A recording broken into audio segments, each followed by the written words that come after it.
House. He entered the temple and began to drive out those who sold, saying to them, "It is written, 'My house shall be a house of prayer,' but you have made it a den of robbers." Luke chapter 19 verses 45 to 46. Tuesday of Holy Week. In yesterday's guided meditation, we dwelled with Jesus in prayer in the heart of the temple early in the morning as the city prepared for Thursday's Passover. Today we will once again return to the temple, and things are about to heat up. Jesus has arrived triumphantly in Jerusalem, and the temple is one of his first stops.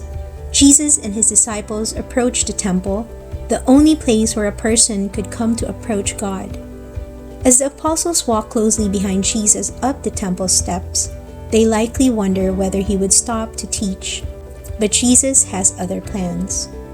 We can only imagine the shock of Peter, Matthew, Judas, and the other apostles as their master starts driving out the merchants and flipping the money changers' tables.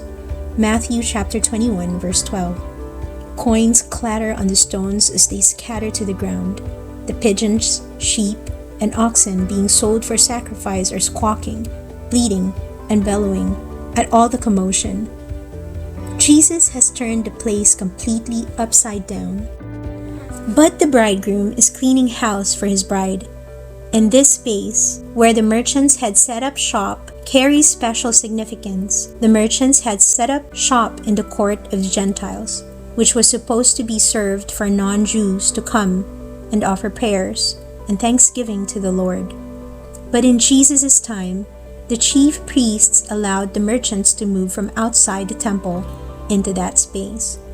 But Jesus wants his house to be the house of prayer for all peoples. The bridegroom wants to restore the union between God and all humanity. Jesus isn't only after the merchants.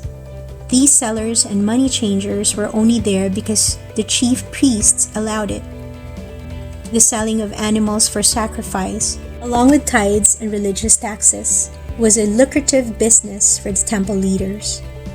By driving sellers out, Jesus is indirectly calling out the chief priests for prioritizing the wrong thing, condemning them for turning a house of prayer into a den of robbers.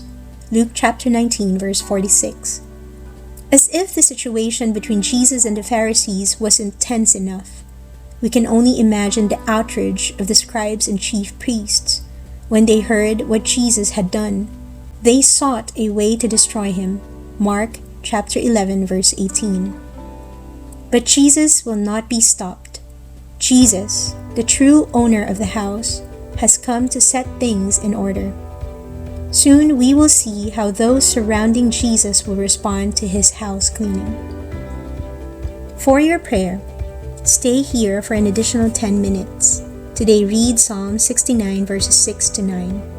Put the words of the psalmist in the context of Jesus cleansing the temple.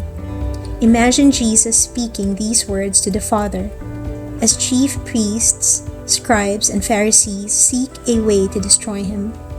What thoughts stir in your heart?